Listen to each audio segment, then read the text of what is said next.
여러분 안녕하십니까? 해병대 최상병 순직 사건 수사 외압 의혹의 핵심 인물로 공수처에 수사를 받고 있는 이종섭 전 국방부 장관.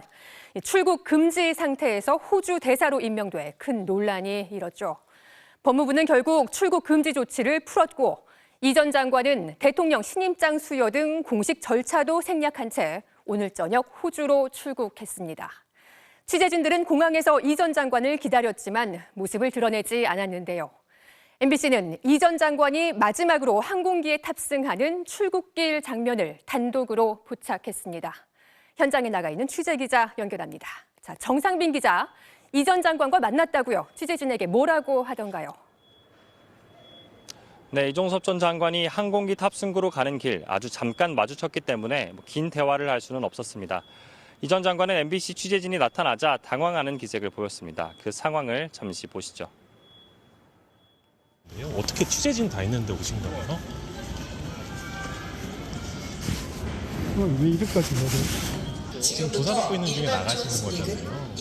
그거 다 양해적으로 다 공수처에.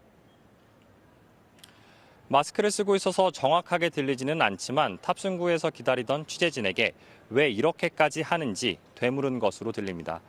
여러 언론사 취재진은 오늘 오후 내내 이 전 장관을 공항 출국장에서 기다렸지만 이 전 장관은 나타나지 않았습니다. 보통 출발 시간 한두 시간 전쯤 탑승구가 있는 보안구역에 들어가는데 이 전 장관은 훨씬 앞서 취재진이 도착하기 전 이미 보안구역에 들어가 있었던 것으로 보입니다. 최근 자신을 둘러싼 논란, 호주 대사 부임에 대한 입장을 밝힐 것으로 예상됐지만 마지막까지 공개 입장 표명을 피한 셈인데 MBC 취재진만 겨우 출국 모습을 포착했습니다. 더불어민주당 등 야당은 이 전 장관의 마지막 출국길 공항에 나와 대사 임명을 즉시 철회할 것을 요구하는 시위를 벌였습니다. 호주 현지의 진보 성향 교민단체도 항의 집회를 열고 피의자인 이 전 장관이 대사로 온다니 재외동포로서 참담하다며 이제라도 대사 임명을 즉각 철회하고 이 전 장관도 자진 사퇴하라고 요구했습니다. 막판 논란이 거셌던 출국 금지 조치가 결국 해제됐고 출국까지 이루어졌습니다. 자, 이 전 장관 앞으로 일정은 어떻게 되나요? 바로 대사로 부임해서 활동하게 되는 건가요? 네, 이 전 장관은 아직 호주 대사가 아니라 대사 지명자 신분입니다. 정식 부임 뒤에 공식 대사가 되는 건데요. 보통 대사를 교체할 때면 전임자가 먼저 우리나라로 귀국한 뒤 후임자와 면담하고 이후 후임자가 출발하는 게 통상 절차인데 이 전 장관의 경우 출국 금지됐던 사실이 큰 논란이 되면서 통상적인 절차를 제대로 따르진 못한 모양새입니다. 김완중 현 호주 대사는 내일 귀국길에 오를 예정인 것으로 전해졌습니다. 이 전 장관은 호주 브리즈번으로 향하는 항공기를 타고 있고 항공기는 내일 새벽 브리즈번에 도착합니다. 이 전 장관은 호주 국내 항공편을 이용해 대사관이 있는 캔버라로 이동할 것으로 예상됩니다. 전임자가 내일 귀국하는 만큼 이 전 장관은 바로 대사로 정식 부임할 것으로 보입니다. 지금까지 인천공항에서 MBC 뉴스 정상빈입니다. MBC가 이종섭 전 장관이 출국 금지 상태라고 보도해드린 게 지난 6일이었는데 불과 나흘 사이 출국 금지는 전격 해제됐고 이 전 장관은 결국 호주로 떠났습니다. 논란부터 출국까지 그야말로 속전속결, 일사천리로 이루어진 모양새인데 여권은 공무 수행을 위한 출국이라고 엄호했고 야권은 수사를 방해하려는 도피라고 날을 세웠습니다. 공윤선 기자가 보도합니다.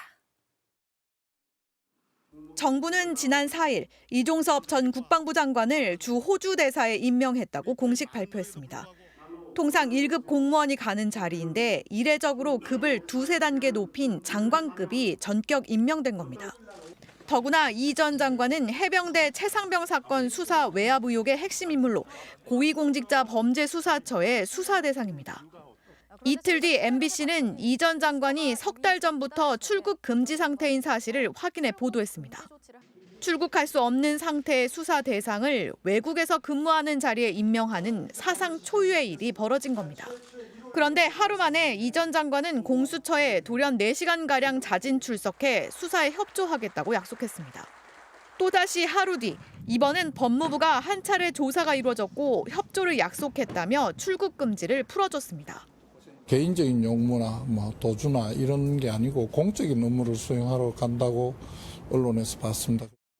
그렇게 이 전 장관은 임명 발표 엿새 만에 또 출국 금지 보도 나흘 만에 호주행 비행기에 올랐습니다. 보통 대사는 대통령에게 받은 신임장을 상대국 원수에게 제출하는 절차를 거칩니다. 하지만 신임장 수여식 없이 출국한 이 전 장관은 일단 신임장 사본을 내고 업무를 시작할 것으로 알려졌습니다. 국민의힘은 국익을 위한 외교에 정쟁은 안 된다며 국방부 장관 출신 전문가로 역할을 기대한다고 이 전 장관을 엄호했습니다. 더불어민주당은 핵심 피의자를 빼돌린 뻔뻔함이 놀랍다며 이 전 장관이 갈 곳은 호주가 아니라 조사실이라고 날을 세웠습니다. 개혁신당 이준석 대표도 우리 편이면 출국 금지도 무력화하는 행태에 공정과 상식은 어디 있냐고 꼬집었습니다. MBC 뉴스 공윤선입니다. 제22대 국회의원 선거가 이제 꼭 한 달 앞으로 다가왔습니다. 지역구 후보 공천이 마무리 수순에 들어가면서 여야의 선거전도 뜨거워지고 있는데요. 이재명 민주당 대표는 반국민 세력과 국민의 대결이라며 심판을 호소했고, 한동훈 국민의힘 비상대책위원장은 입법 폭주를 저지하겠다며 맞받았습니다. 김민형 기자가 보도합니다. 긴급 기자회견을 연 이재명 민주당 대표는 먼저 주 호주 대사로 임명된 이종섭 전 국방장관의 출국을 거론하며 날을 세웠습니다. 대통령은 탄핵 추진을 피해서 국방장관을 전격 교체하더니 급기야 그를 호주 대사로 임명해서 해외로 빼돌리고 있습니다. 법치와 공정을 부르짖던 정권이 그동안 대체 어떤 국정을 펼쳤느냐며 이번 총선은 반국민 세력과 국민의 대결이라고 했습니다. 옥동자를 낳으려면 진통은 피할 수 없다며 민주당의 공천을 혁신으로 자평하고 국민의힘을 향해선 국정 실패를 책임지지 않는 폐륜 공천이라고 비난했습니다. 책임져야 될 사람들한테 공천장으로 상을 주는 거, 이건 앞으로도 계속 이런 식으로 국정 운영하겠다는 뻔뻔한 선포 아닙니까? 공천을 둘러싼 당내 갈등을 봉합하고 정권 심판론을 부각시키겠다는 의도로 해석됩니다. 양평 고속도로 현장에 이어 해병대원 사망 사건 외압 의혹을 받고 있는 신범철 전 국방차관이 출마한 충남 천안도 방문할 예정입니다. 한동훈 국민의힘 비상대책위원장도 입장문을 내고 이재명 민주당의 입법 폭주가 지속 강화되는 걸 막겠다고 밝혔습니다. 조국 혁신당과의 연대는 범죄자 연대 방탄동맹으로 규정하고 진보당과의 비례대표 위성정당 합의는 종북 세력 합체라고 거칠게 맞받았습니다. 종북 숙주를 자처하면서 통진당의 맥을 잇고 있는 진보당에도 의석을 내어주고 한 총령과 괴담 선동 세력에게까지 제도권을 향하는 꽃길을 깔아주고 있습니다. 한동훈 비대위원장은 이번 주 서울을 시작으로 영남과 호남을 잇따라 찾아 격전지 유세를 지원합니다. 국민의힘 비례대표 위성정당인 국민의 미래엔 인효한 전 혁신위원장과 김건 전 외교부 한반도 평화교섭본부장 등 530명이 공천을 신청한 것으로 집계됐습니다. 국민의힘은 선거에 유리한 정당 기호를 확보하기 위해 이번 주 국민의 미래로 옮기는 현역 의원의 수를 확정할 방침입니다. MBC 뉴스 김민영입니다. 이낙연 새로운미래 대표가 광주 광산을 출마를 공식 선언했습니다. 민주당 민형배 의원이 이번 총선에서도 공천을 받은 곳으로 이낙연 대표와 친명계 현역 의원과의 맞대결이 벌어지게 됐습니다. 이준석 개혁신당 대표는 자신이 출마하는 경기도 화성을 찾아 지지를 호소했고, 조국 혁신당의 조국 대표는 경남 김해 봉화마을을 찾아 검찰 정권 청산을 거듭 강조했습니다. 윤수한 기자입니다. 광주를 찾은 이낙연 새로운미래 공동대표는 광주가 키운 민주당이 처참하게 무너졌다며 광주 광산의 출마를 발표했습니다. 이재명 민주당은 호남 정치인의 싹을 자르고 있습니다. 광주에서도 큰 정치인이 나와야 합니다. 광주 광산을은 더불어민주당 친이재명계로 꼽히는 민영배 의원의 지역구로 민주당 광주 현역 의원 가운데 지금까지 공천을 확정한 건 민영배 의원뿐입니다. 민주당의 이른바 호남 물갈이를 겨냥하면서 친명 현역 의원과의 맞대결을 통해 광주 표심을 노리겠다는 의도로 해석됩니다. 국민의힘을 탈당한 뒤 광산을 출마를 검토해온 권은희 전 의원은 이낙연 대표의 결심을 수용한다며 불출마를 선택했습니다. 이준석 개혁신당 대표는 경기도 화성을 찾아 지지를 호소했습니다. 개혁신당이 훨씬 더 국민들의 가려운 곳을 긁어주고 국민들의 답답한 마음을 뚫어줄 그런 진짜 야당이라고 말하겠습니다. 화성을에 출마하는 자신은 물론 이웃 지역구에 나서는 양양자 이원우 의원과 함께 유권자층이 젊은 동탄 신도시를 주축으로 이른바 경기 남부 반도체 벨트 승부에 집중한다는 게 개혁신당의 전략입니다. 조국혁신당의 조국 대표는 고 노무현 전 대통령의 묘역이 있는 봉하마을을 찾아 검찰 정권 청산에 대립각을 부각시켰습니다. 윤석열 정권의 실정과 각종 비리와 싸우는 데서는 어떠한 타협도 없이 단호하게 싸울 것입니다. 조국혁신당이 윤석열 정권을 깨는 쇄빙선이 될 거라며 총선 후엔 윤석열 정권 관계자들의 비리와 범죄를 처벌해야 한다고 목소리를 높였습니다. 조국 대표는 권영숙 여사를 만난 뒤 민주당과 협력을 잘하면서 상승 효과를 낼 것 같다는 말을 들었다며 민주당과의 연대도 거듭 강조했습니다. MBC 뉴스 윤선입니다. 평소 알고 지내던 지인을 강제로 차량에 태워 납치한 혐의를 받고 있는 20대 남성 3명이 경찰에 붙잡혔습니다. 이지은 기자가 보도합니다. 경찰차가 검은색 차량 앞을 가로막아 세우고 운전석과 뒷좌석에서 남성 3명이 내립니다. 오늘 새벽 20대 남성을 감금한 혐의를 받는 20대 남성 3명이 경찰에 붙잡혔습니다. 금천구에서 피해자를 납치해 약 30km를 달려온 일당은 이곳 강북구에서 경찰에 붙잡혔습니다. 이들은 어젯밤 11시 반쯤 서울 금천구의 한 식당에서 평소 알고 지내던 피해자를 강제로 차에 태운 뒤 끌고 간 혐의를 받습니다. 피해자는 다친 곳은 없는 것으로 확인됐으며 경찰은 이들을 상대로 감금 이유 등 구체적인 사건 경위를 조사하고 있습니다. 지난달 28일 인천 미추홀구 금은방에서 귀금속을 훔친 일당이 도주 열흘 만에 경찰에 붙잡혔습니다. 이들은 인적이 드문 새벽 시간 헬멧을 쓴 채 금은방 유리문을 망치로 부수고 침입해 귀금속 7천만 원어치를 훔쳐 달아난 혐의를 받고 있습니다.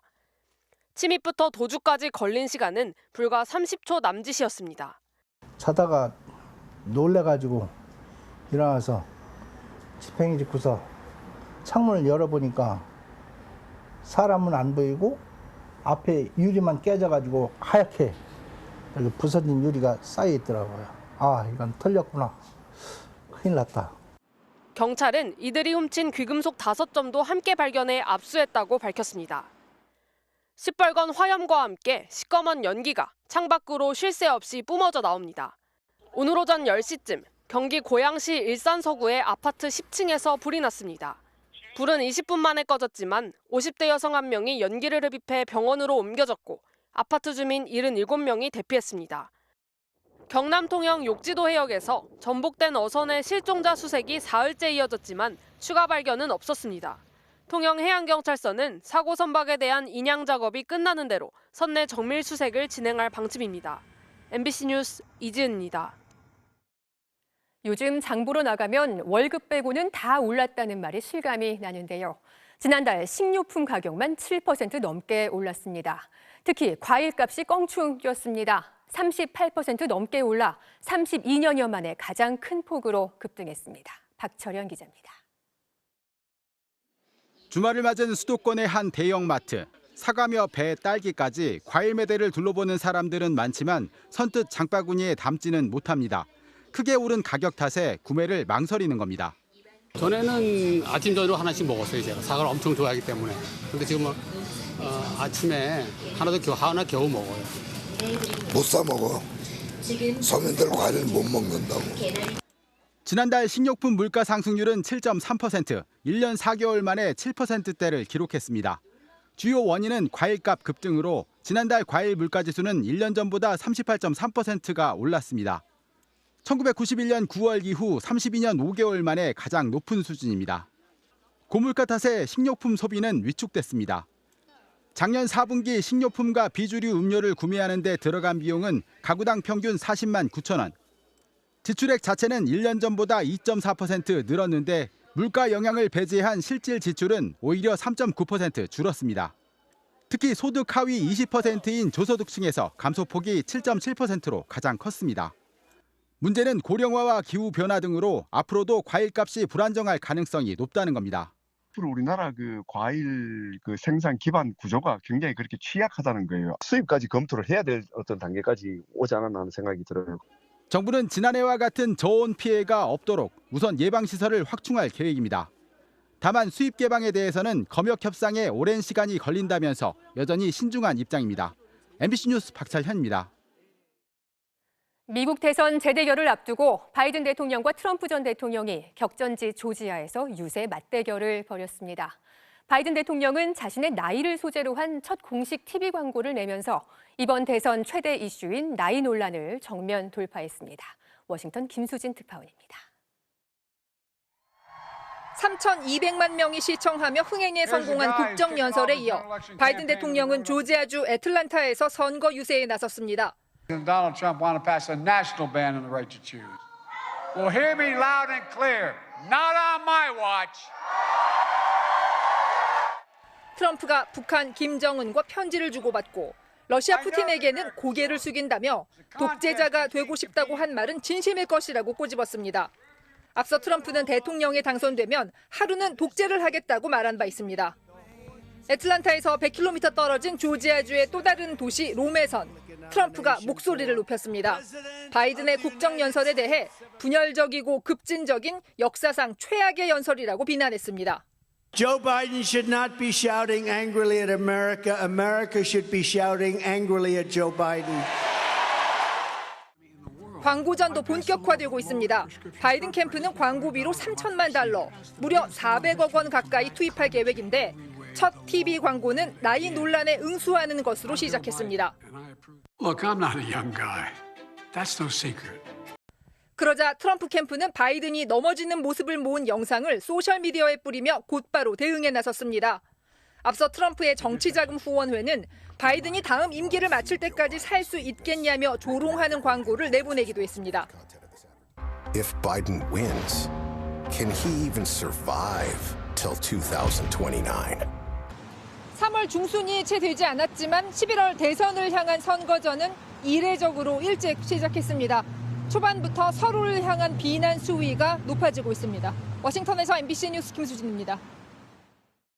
중국에선 부동산 시장이 얼어붙으면서 빚더미에 앉은 부동산 업체들에 대한 청산 소송이 잇따르고 있습니다. 중국 당국은 파산해야 할 기업은 파산해야 한다며 구조조정 의지를 밝혔습니다. 베이징 이혜인 특파원입니다. 베이징의 아파트 건설 현장. 한때 중국 1위 부동산 개발업체였던 비구이 위안의 사업장입니다. 중국 부동산 시장이 얼어붙으면서 비구이 위안은 지난해 10월 달러 채권에 대한 채무 불이행을 선언했습니다. 그러자 돈을 받지 못한 한 업체가 지난달 홍콩 고등법원에 청산을 청구했습니다. 또 다른 대형 부동산 업체인 헝다에 대해서는 홍콩 법원이 이미 지난달 청산 명령을 내렸습니다. 이 명령이 효력을 발휘하려면 자산 대부분이 위치한 중국 당국이 받아들여야 합니다. 그런데 중국 부동산 당국이 최대 정치 행사 양회에 맞춰 부동산 시장에 대한 구조조정 의지를 밝혀 주목됩니다. 파산해야 할 부동산 기업은 파산해야 한다고 강조했는데 구체적인 업체 이름은 밝히지 않았습니다. 要按照法治化、市场化的原则，该破产的破产，该重组的重组。 중국 당국의 이번 발언은 부동산 시장 위기가 경제 전체로 번지는 것을 막기 위해 옥석을 가려 부실 기업에 대해서는 엄정하게 대응하겠다는 의지를 드러낸 것으로 보입니다. 투기가 아닌 주거 목적의 주택 판매는 계속 지원해 부동산 시장을 안정시키겠다는 입장도 밝혔습니다. 那么截止到2月底呢，已经通过商业银行审批的贷款超过2000亿。 지난해 중국의 부동산과 주택개발 투자는 9% 넘게 줄었고 신축 주택 면적도 20% 넘게 급감했습니다. 이 과정에서 홍콩 법원에는 중국 부동산 개발업체 10여 곳에 대한 청산 청구가 접수된 것으로 알려졌습니다. 베이징에서 MBC 뉴스 이혜인입니다. 우리나라 2차 전지 기술력은 세계 최고 수준이죠. 하지만 세계 시장에서는 가격 경쟁력이 있는 중국 업체들이 독보적인 위치를 차지하고 있는데요. 우리 기업들은 이런 중국에 맞서 획기적인 신기술로 반격에 나서고 있습니다. 김건휘 기자입니다. 한국의 LG 에너지솔루션과 삼성 SDI, SK온, 중국의 CATL과 비아디, 그리고 일본의 파나소닉. 현재 전기차 배터리 시장을 주도하는 각국의 주요 기업들입니다. 우리나라 기업들의 성적표는 어떨까요? 지난해 기준 전 세계 전기차에 탑재된 배터리의 총 사용량입니다. 국내 배터리 3사는 각각 세계 3위와 5위, 6위를 기록했습니다. 3사의 배터리 점유율을 합치면 24.4%인데 배터리 시장 1위인 중국 기업 CATL의 점유율이 33.9%입니다. 그러니까 국내 3사 점유율을 합쳐도 중국 1위 기업이 미치지 못하고요. 2위 역시 중국 기업이 차지하고 있습니다. 국내 기업들의 점유율을 보겠습니다. 올해 1월 기준 20.2%로 나타났는데 지난해 1월보다도 4.2%포인트 떨어진 수치입니다. 이런 가운데 중국 비아디사는 충청북도에 전기차 공장 설립을 추진하며 적극적인 확장까지 시도하고 있습니다. 한국을 생산 기지로 미국과 유럽 진출이 가능하기 때문입니다. 압도적 규모의 내수 시장으로 중국 기업들이 앞서가고 있지만 다행히 우리 기업들의 기술력만큼은 세계 최고 수준을 유지하고 있습니다. 지금 우리나라 국내 기업들이 다소 주춤하고 있는 것 같아 보이지만 그 성장성은 중국보다는 훨씬 더 높다고 생각하고 있습니다. 기술적으로는 훌륭해요. 국내 배터리 업계는 획기적인 신기술로 중국 업체들에 맞선다는 계획입니다. LG 에너지솔루션은 에너지 밀도를 높이고 무게를 줄인 배터리 셀2팩을 최초 공개했습니다. SK온은 충전 시간을 대폭 단축한 슈퍼패스트 배터리를 선보였고 삼성 SDI는 꿈의 배터리로 불리는 전고체 배터리 양산 계획을 발표했습니다. 다만 중국의 저가 제품에 대응해 얼마나 가격을 낮출 수 있느냐가 관건입니다. 여기에 시간이 갈수록 중국과의 기술 격차가 줄어들고 있고 2차 전지의 핵심 원자재를 중국에 의존하고 있다는 점도 극복해야 할 과제입니다. MBC 뉴스 김건우입니다.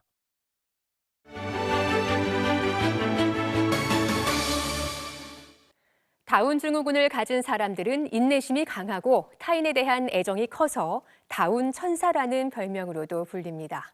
올해 36인 박선영 씨는 카페에서 일도 하고 피아노도 배우며 남들보다 조금 천천히 사회로 나오고 있는 다운 천사인데요. 밝은 에너지 가득한 선영 씨의 이야기를 김준영 영상기자가 담아봤습니다. 다운 천사 선영 씨의 커피 내리는 소리가 아침을 깨웁니다. 주변 사람 잘 챙기는 건 소문이 자자한데요. 네, 드세요. 저 먹어도 돼요? 네. 자기 월급 타는 한 10배 이상을 누구를 자꾸 선물해 준다고. 똑같은 작업을 반복적으로 지속적으로 계속하면 하거든요. 근데 그게 기회가 그렇게 안 주어져서 못하는 거지. 사람들이 맛있게 먹으면 어때요? 저 좋아요. 좋아요? 네. 선영 씨가 카페 일만큼 좋아하는 피아노 수업을 위해 오늘도 혼자 길을 나섭니다.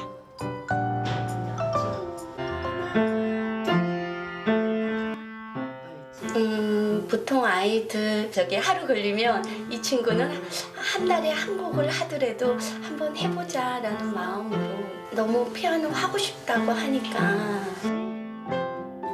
받아들이는데 저는 한 3년 걸린 것 같아요. 이 사람은 3년 더 걸렸죠. 다른 애들은 일어날 때 얘는 이제 뛰어다닐 때 스스로 일어날 수 있었으면 피아노 치는 거 보고 와 진짜 못할 게 없다. 우리 할 수 있는 거 다 하는데 단지 할 수 있는 기간이 길 뿐이다. 늘 웃음이 가득한 선영 씨도 외로운 시기가 있었는데요. 자기 삶에 비해서 동생들이 너무 바쁘니까 외롭다는 생각을 좀 많이 했었고 사회 한 일원이 되고 싶다는 욕구가 커서 일상생활에서 약간 그런 상실감이랄까? 그거 보는데도 가슴이 아프더라고요. 그냥 사방팔방 정보 수집해서 시킬 수 있는 건 다 시키고 본인이 이제 뭔가 사회에 쓰임이 되고 행복해하는 모습이 보였을 때 각자 일을 열심히 할 수 있는 데는 그 부분이 크죠. 언제나 도움을 받던 선영 씨가 이제는 사회에서 얻은 에너지로 주변에 행복을 선물합니다. 선영 오늘 어떻게 만들었어? 이거 못했지. 뭐? 아메리카노. 선영이로 인해 가지고 많이 웃고 좀 나아지고 하는 거 보면 또 행복하고 뿌듯하고. 그거 하지 마. 나는 결혼하지 말라고? 왜? 다 저기서 자자. 어릴 때는 신경을 많이 쓰고 보호해야 할 그런 이제 가족 구성원으로 많이 생각을 했던 것 같아요. 사회에 굴러가는 시스템에 포함이 된 거잖아요. 근데 그런 걸 옆에서 지켜보니까 이런 게 좀 더 기회가 많아졌으면 좋겠다는 생각이. 소미야, 너는 뭐 하고 싶어? 매일매일 행복하고 싶어 이래요. 막연한 미래에 대한 불안감도 있고 근데 그럴 때마다 이제 우리 선생님 말을 생각을 하죠. 다 썼어.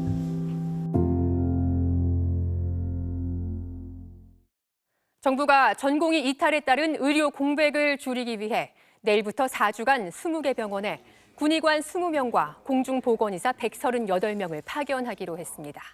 이와 함께 중증 응급 환자 진료에 대한 보상을 강화하기 위해 예비비 1,285억 원을 빠르게 집행하고 건강보험에서도 매월 1,882억 원을 투입하기로 했습니다. 정부는 또 현장에 돌아온 전공의를 공격하거나 집단 행동 참여를 강요하는 행위에 대해서는 엄정하게 조치하겠다는 방침을 밝혔습니다. 잠시 후 뉴스데스크에 이어 방송되는 탐사기획 스트레이트는 초저가 상품을 내세워 한국 시장을 공습하고 있는 알리와 테무 등 자본과 기술력으로 무장한 중국 기업들을 취재했습니다. 또 AI 시대가 열리면서 전 세계 반도체 확보 경쟁이 치열해지고 있지만 한국의 인재들이 이 공개를 외면하고 있는 현실도 들여다봅니다.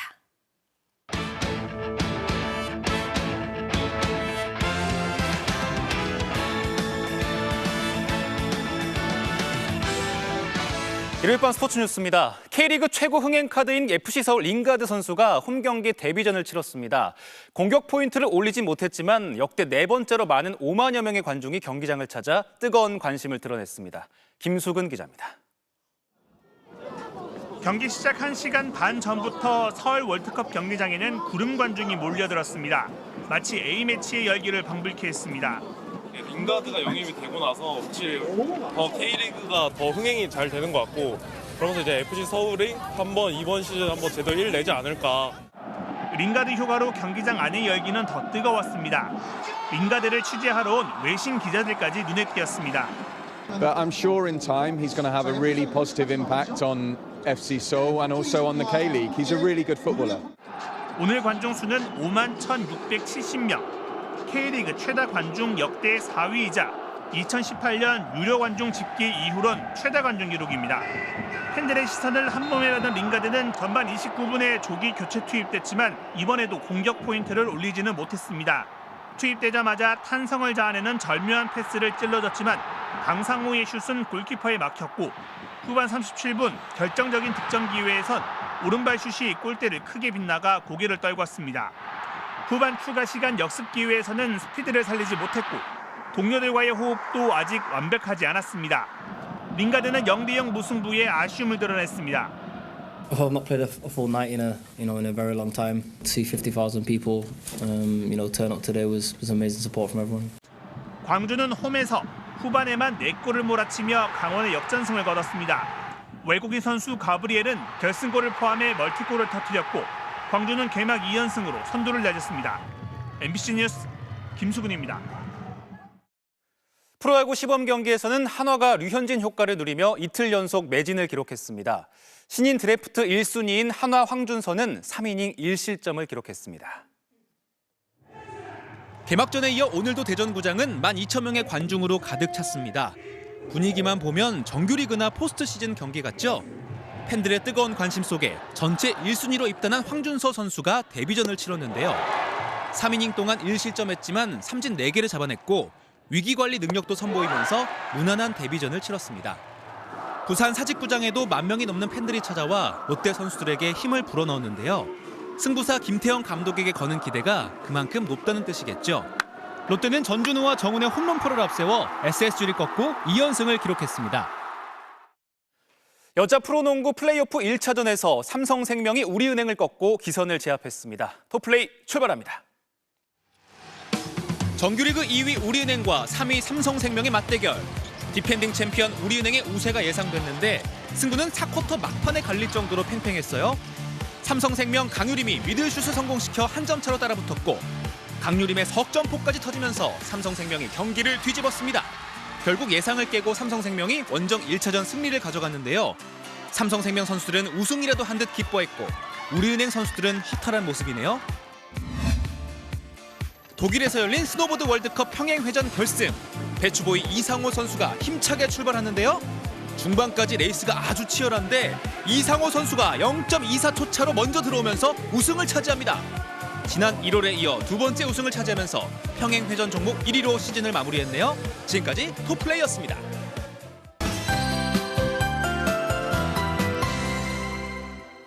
잠깐 움츠렸던 봄이 다시 기지개를 켠 하루였죠. 낮 동안 햇살이 퍼지면서 대부분 지방의 기온이 10도를 넘겼는데요. 내일도 계속해서 온화하겠습니다. 한낮에 서울의 기온이 12도, 광주 13도, 포항 15도까지 올라 예년 수준을 웃돌겠습니다. 다만 하늘빛은 차츰 흐려져 오후에 남부지방 곳곳에서 비가 시작되겠고요.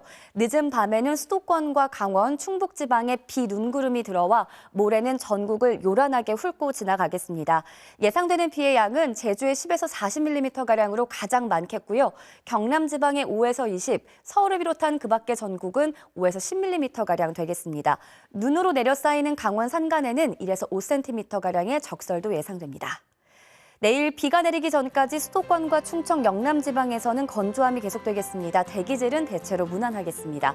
내일 아침 기온 보시면 서울이도 대전 0도에서 시작하겠고요. 낮 기온은 크게 올라서 서울 12도, 전주 13도, 부산 14도까지 오르겠습니다. 이번 비와 눈은 모레 밤 대부분 그치겠고요. 이후에는 기온이 크게 올라 주 후반 서울의 낮 기온이 15도 안팎을 보이겠습니다. 날씨였습니다. 일요일 뉴스데스크 마치겠습니다. 저는 다음 주말에 다시 찾아뵙겠습니다. 고맙습니다.